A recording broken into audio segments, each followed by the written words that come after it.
There are three main risk factors that contribute to substance use disorders: family, mental health and learning disabilities, and early use. Families appear to have significant influence when it comes to developing a substance use disorder. That's because there are three main factors that increase the risk: through hereditary means, the natural social learning that occurs in all families, and the three rules that are learned in a high-stress home. There's research that points that there's genetic or hereditary factor. However, it should be noted there's no alcoholic gene that's been discovered. More often not, though, people who are struggling with substance use disorders or alcohol use disorders know of several other people, blood relatives in their family, who also struggle with addiction. Now, it should be noted that Canada's Aboriginal population has no recorded history of addiction until after colonization, where they lost their land, their culture, their children, and alcohol was introduced as trade and for celebration. And if we remember back to the human needs activities, we can start understanding why that would become an issue. When we are small, our families are our whole world. We believe that how our families act are how all families act, until we discover otherwise. Our families are the primary source of learning, so if we grow up in a family where there's substance use issues or other unhealthy coping skills, we are more likely to adopt those same skills.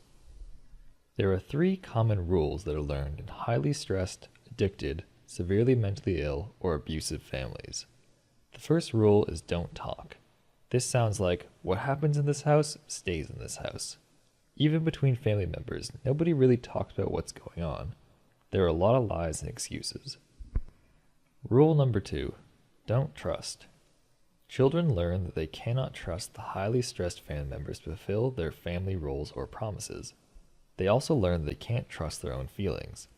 If they sense tension, but nobody's talking about the issue, they learn, I must be feeling wrong. I must be too sensitive. Rule number 3, don't feel. When we can't talk about negative emotions or trust those feelings, we start finding ways to make those feelings go away.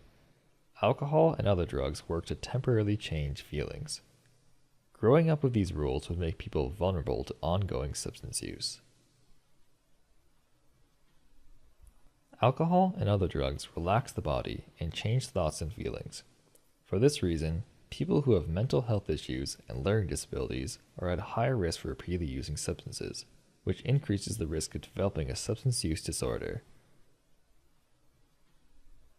A 13-year-old has solved 13 years of problems and has 13 years of coping skills. This is a small toolbox. An adult 3 times older than that 13-year-old has a toolbox that is 3 times the size. They have that many more coping skills, that much more of a social network, and that much more knowledge that they can get through difficult times.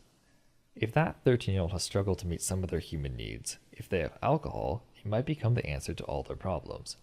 If alcohol works, then there's no reason to find other ways to make friends or manage boredom. This is why it takes youth less time to develop substance use disorders than it would an adult. Other risk factors include attachment issues, trauma, environment, and the accessibility to alcohol and other drugs. Knowledge of the risk factors can empower students. When people understand the risk factors for skin cancer, it can motivate them to use sunscreen and decrease the shame for those who are diagnosed, leading to quicker treatment. Talking openly about the risk factors for substance use disorders would help to prevent them in the first place and increase the likelihood of someone seeking treatment.